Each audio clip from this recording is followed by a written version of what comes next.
If you have seen my previous videos, I have shown you what toughness, scary, and pure intimidation look like. If you combine all those things into a man's face, it would look like this. This man is Jack Lambert, the centerpiece of the Steel Curtain through the 70s and early 80s.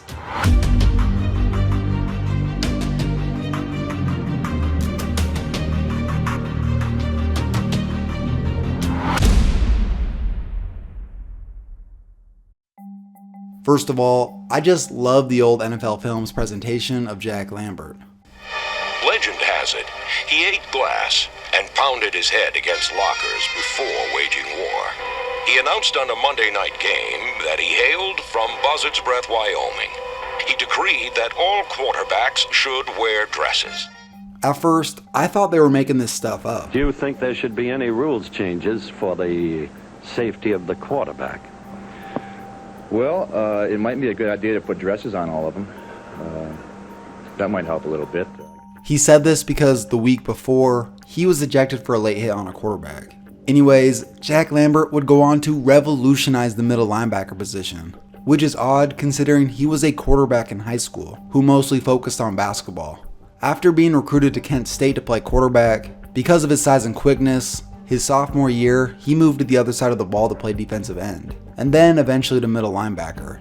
Here's an interesting fact. He was teammates with Alabama head coach Nick Saban. Saban was a defensive back, while Lambert played middle linebacker.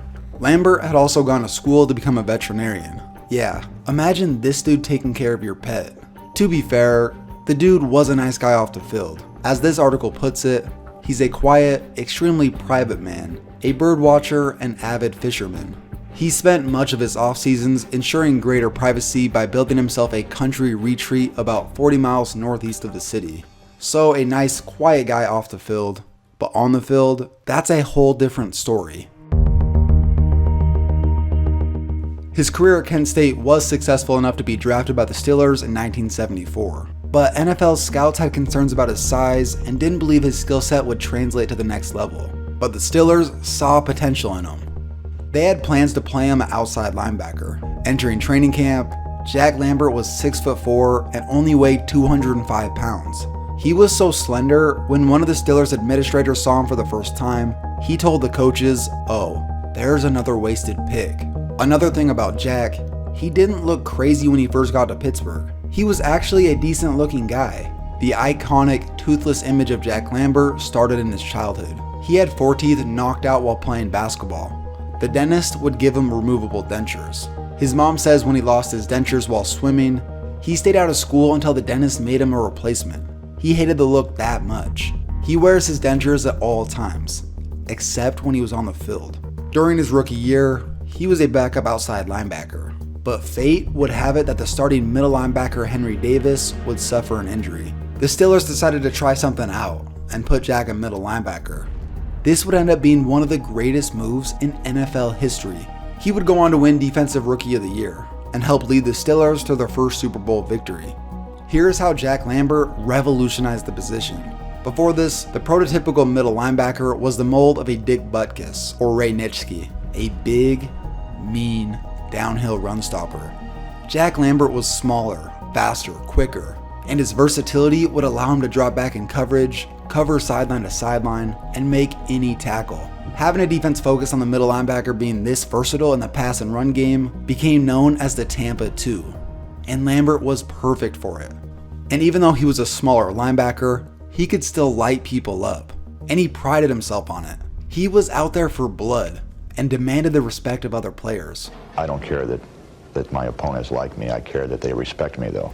His famous look wasn't the reason he was a great linebacker, but it sure adds to the intimidation factor. When he wasn't in the game, he would sit alone on the end of the bench, his breath steaming out from underneath the towel that was draped over his head. Plus, if you played against him, he hated you, and he would let it be known. During the '76 Super Bowl, the Steelers kicker missed a crucial field goal, and one of the Cowboys players, Cliff Harris, thanked him for missing the field goal, and Jack Lambert did not like that. Another time, Bengals running back Archie Griffin has an interesting story about when he was blocking Jack Lambert. And I went at Jack with a great deal of intensity, and I caught him with a great block. Hit him with the best block of my entire professional career. Got back to the huddle. To my surprise, the next play called was the same play, toss sweep to the fullback. When I got out there wide to right, I looked down inside to see where Jack was lined up because I wanted to make sure that I would take the same approach to him that I had taken the play before. But when I looked down inside, I noticed that Jack was staring right back at me. As soon as the ball snapped, I went after Jack with the same intensity that I'd gone after him the play before. This time I got right into his face, ready to explode into another great block, but wham! He hit me with a forearm that you cannot believe, lifted me up, put me flat on my back, went across the line of scrimmage, and tackled Pete Johnson for a 3-yard loss. Well, after the play was over, I was still lying on the ground because Jack had hit me so hard he had put me in a daze. And Jack saw me lying there, and he walked over to me, stood over top of me, looked down at me, and he said, "Griffin, if you ever try to block me again, I'll bite your head off." Unfortunately for Jack, what he was great at was overshadowed by his image. According to fellow teammates and former coaches, everyone raved about how perfect the dude's technique was. His football IQ was off the charts, and being that great, along with a multitude of other great players, is why they won 4 Super Bowls. He led the team in tackles year in and year out. He averaged 146 per season through his 10th year. In the real world, he's a nice dude, a deputy wildlife officer who coaches a bit of youth sports. A lot of people talk about how nice of a guy he is, but don't get me wrong, you don't want to piss the guy off. So the number Jack wore, number 58, is unofficially retired by the team. This means technically a player can choose number 58. But just some advice, I wouldn't do that. When Lambert retired, he reportedly told the equipment manager he was not to issue out his number. And apparently, the equipment manager just ignored Lambert and tried to issue out the number anyway. And when Lambert found this out, he later fought the equipment manager outside of the facility because he tried to give out his number. Interference